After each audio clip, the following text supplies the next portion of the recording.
సిద్ధాంతాలు, నినాదాలు వినడానికి అద్భుతంగా కనిపిస్తాయి. ఒక వర్గానికి సంతృప్తి పరిస్తే ఇంకొక వర్గాన్ని వేధిస్తాయి.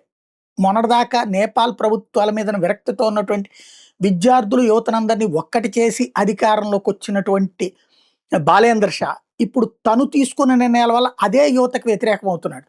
విద్యార్థి సంఘ రాజకీయాలకు బ్రేక్ వేస్తూ కాలేజీలో పార్టీ అనుబంధ సంఘాల మీద నిషేధం విధించడం తో స్టూడెంట్స్ అందరూ ఇప్పుడు ఆందోళనకు దిగారు. తన మూలాలే మర్చిపోయాడంటూ విద్యార్థులు ఆందోళన చేస్తున్నారు. విద్యార్థుల ఆందోళన వల్లనే నువ్వు అధికారంలోకి వచ్చావని గుర్తు చేస్తున్నారు. దేశం మొత్తం జరిగిన ఆందోళన నుండి పుట్టిన ప్రభుత్వమే నీది అని చెప్పుకొస్తున్నారు. ఇప్పుడు ఆ విద్యార్థి రాజకీయాలు వద్దా అంటూ నిలదీస్తున్నటువంటి పరిస్థితి ఉంది. మరోవైపు భారత వస్తువుల మీద ట్యాక్సెస్ పెంచుకొచ్చాడు. 100 రూపాయలకు పైగా వస్తువుల మీద అదనపు కస్టమ్స్ అన్నటువంటి దాని మీద సరిహద్దుల్లో ప్రజలు తీవ్ర ఆగ్రహం వ్యక్తం చేస్తున్నారు.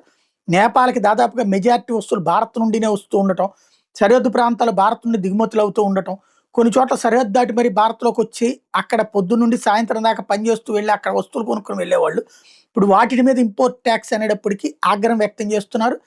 ఇదే సమయంలో హోంమంత్రి సుడాన్ గౌరాంగ్ మీద కూడా అవినీతి ఆరోపణలు రావడంతో వెంటనే రాజీనామా చేయాల్సి వచ్చింది. ప్రభుత్వం వచ్చిందే పాత ప్రభుత్వ అవినీతికి, దేశంలో ఉన్న పరిస్థితికి వ్యతిరేకంగా. కానీ అతని జట్లోనే అవినీతి అనేటప్పటికీ మరో సంచలనం సృష్టించింది. క్రమంగా ఇతనికి వ్యతిరేకత పెంచుకోకుండా చూసుకోవాల్సిన అవసరం అయితే ఉంది.